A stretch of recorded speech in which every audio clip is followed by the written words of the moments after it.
शेतकरी मित्रांनो, तुरीचे लवकर येणारे वाण कोणकोणते आहे हे आपण आज या व्हिडिओमध्ये पाहणार आहोत। आज सध्या मी मार्केटमध्ये आहे। शेतकरी येणं जाणं चालू आहे। सोयाबीन, तूर, कपाशीबद्दल त्यांची चौकशी सुरू आहे।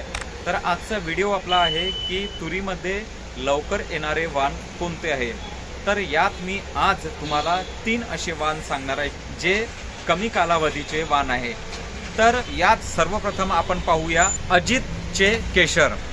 ही अजितची केशर आहे, अजित कंपनीची केशर आहे। लाल दाण्यांचा कलर आहे शेतकरी मित्रांनो यात। आणि याचा परिपक्व कालावधी आपण पाहिलं तर 155 ते 160 दिवस असं कंपनीने सांगितलेलं आहे।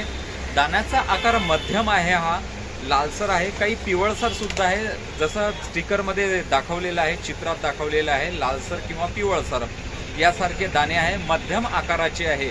जे आपण बीडीएन 716 वगैरे पाहतो त्याच्यासारखे नाही आहे शेतकरी मित्रांनो, मध्यम आकाराचे आहे। आणि याच्यानंतर शेतकरी मित्रांनो रोगप्रतिकार शक्ती जी आहे ती रोगप्रतिकार शक्ती सुद्धा याची चांगली आहे। जो आपल्याला मर रोग येतो किंवा ढगाळ वातावरणात जे आपल्याला बुरशीजन्य रोग आपल्याला जाणवतात, त्याचा प्रादुर्भाव होतो तुरीवर, तर रोगप्रतिकार शक्ती त्याची एकदम ठीक आहे म्हणजे बरीचशी आहे।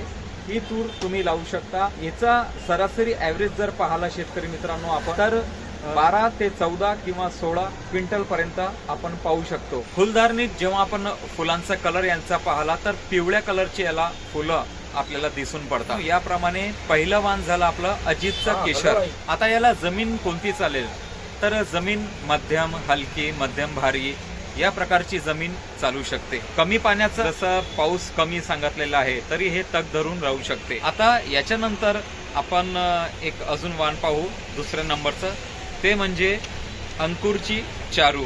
शेतकरी मित्रांनो आपण पाहत आहात माझ्या हातात अंकुरची जे चारू तूर आहे, या प्रकारचं तिचं लेबल आहे आणि हिरव्या तपकिरी रंगाच्या शेंगा आपल्याला दिसत आहे शेतकरी मित्रांनो, हे याच प्रकारचे लागतात। हिचा परिपक्व कालावधी सुद्धा 155 ते 160 दिवस याप्रमाणे आहे, थोडं मागे पुढे होऊ शकते आणि चांगली आहे शेतकरी मित्रांनो।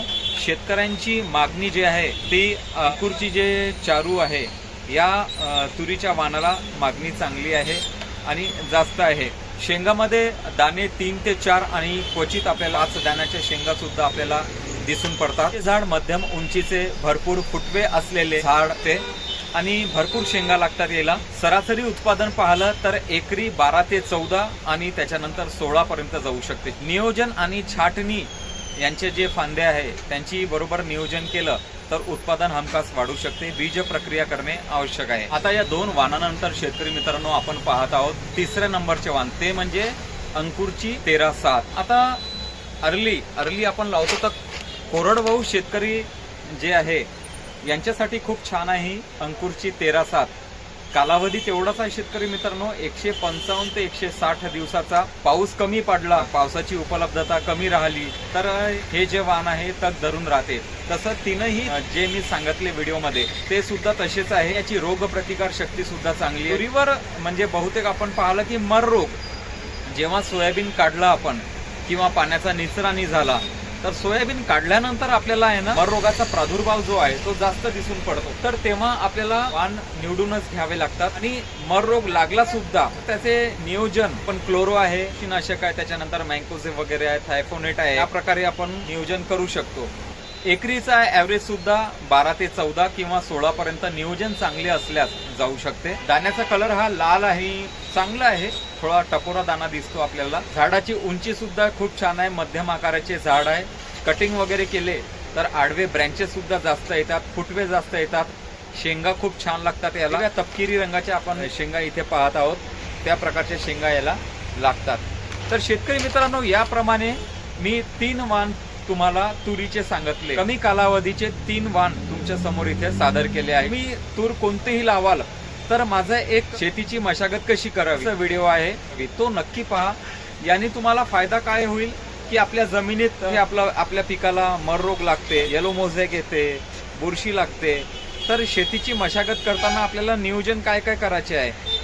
खतामध्ये आपल्याला प्रोनिल म्हणजे रिजेंट दाणेदार कसं द्यायचं आहे, त्याच्यानंतर फर्टेरा कसं द्यायचं आहे, कार्बोफ्युरॉन म्हणजे फ्युरी कशी द्यायची आहे, नागार्जुनची फ्युरी, तर याची सगळी माहिती मी दिलेली आहे आणि नाहीच परवडलं तर आपलं सरळ सरळ जे क्लोरोफायरिफॉसचे ग्रॅन्युल्स आहे ते सुद्धा देऊ शकता. 80 रुपये पर पॅकेट आपल्याला ते पडते.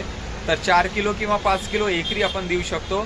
तर याप्रमाणे शेतकरी मित्रांनो कसं करा, तूर किंवा कोणतंही पीक लावण्यापूर्वी त्याचं नियोजन व्यवस्थित करा, म्हणजे बुरशीजन्य रोग किंवा मर रोग आपल्याला कमी लागेल. तर अशा प्रकारे 3 वाणापैकी कोणतंही एक वाण निवडा आणि लागवण करा शेतकरी मित्रांनो. व्हिडिओ आवडल्यास नक्की माझ्या चॅनलला सबस्क्राईब करा, लाईक करा आणि जास्तीत जास्त शेअर करा. तोपर्यंत जय जवान जय किसान.